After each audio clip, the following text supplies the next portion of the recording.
Hello అందరికీ welcome to cherries kitchen. ఈరోజు మనం ఇంట్లోనే ఎంతో చక్కగా ప్రిజర్వేటివ్స్ లేకుండా చాక్లెట్స్ ఎలా ప్రిపేర్ చేసుకోవాలో చూద్దాం. దీన్ని మనం షుగర్ కూడా లేకుండా బెల్లం యూస్ చేసి చేసాం. సో చాలా హెల్తీగా ఉంటాయి. దీనికోసం ఈక్వల్ క్వాంటిటీలో మనకి కోకో పౌడర్, బెల్లం, అలాగే కొంచెం బటర్, ఇంకా డ్రై ఫ్రూట్స్ కావాలి. దీనికోసం ఇలా 2 బౌల్స్ తీసుకొని ఒక బౌల్లో వాటర్ పెట్టి పైన మనం ఇంకొక గిన్నె పెట్టుకోవాలి. ఈ చాక్లెట్ చేసుకోవడానికి ఇలా డబుల్ బాయిలింగ్ మెథడ్లో పెట్టినాక అందులో బటర్ వేసి కరిగాక మనం తీసుకున్న కోకో పౌడర్ కూడా యాడ్ చేసి బాగా మిక్స్ చేయాలి. బటర్ అనేది మనం కరిగించి తీసుకుంటే మనకి క్వాంటిటీ అనేది సరిపోతుంది. నేను ఇక్కడ అలాగే తీసుకున్నా కాబట్టి నాకు కొంచెం ఎక్కువ పట్టింది.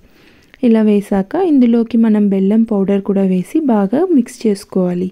ఒకసారి ఇవన్నీ బాగా మనకి మిక్స్ అయ్యాక కావాలంటే ఇలా మనం కండెన్స్డ్ మిల్క్ యాడ్ చేసుకోవచ్చు. ఇది మనకి ఎక్స్ట్రా ఫ్లేవర్ ఇస్తుంది. ఇది ఆప్షనలే.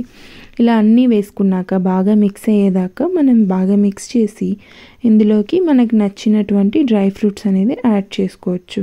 నేనైతే ఇక్కడ కొన్ని బాదం పప్పులు యాడ్ చేసుకుంటున్నాను. ఇలా కట్ చేసి అన్నీ ఒకసారి మిక్స్ చేసుకుంటే మనకి ఈ చాక్లెట్ మిక్స్చర్ అనేది రెడీ అయిపోయింది.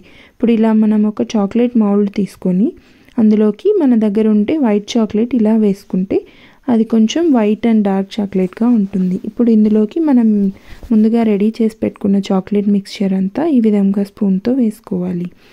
ఇలా అన్నీ మనం వేసుకున్నాక దీన్ని మనం కొంచెం ట్యాప్ చేసుకుంటే ఈ మౌల్డ్లోకి అంతా ఈక్వల్గా వెళ్తుంది. పైన ఎక్స్ట్రాగా ఉన్నదంతా ఇలా తీసుకునేసి మనం దీన్ని డీప్ ఫ్రిడ్జ్లో పెట్టేయాలి. ఇలా ఫ్రిడ్జ్లో ఇది మనం నైట్ అంతా ఉంచితే మనకి మార్నింగ్ అంతా చాక్లెట్స్ అనేవి రెడీ అయిపోతాయి. లేదంటే ఒక 2-3 అవర్స్ పెట్టుకున్నా చాలు. చూసారా ఎంత పర్ఫెక్ట్గా వచ్చాయో. అస్సలు షుగర్ లేకుండా, ప్రిజర్వేటివ్స్ లేకుండా ఇంట్లోనే మనం హెల్తీ చాక్లెట్ ఇలా చేసుకోవచ్చు. మీకు కావాలంటే కోకో పౌడర్ ప్లేస్లో డార్క్ కాంపౌండ్ యూస్ చేసి కూడా చేయొచ్చు. Please subscribe.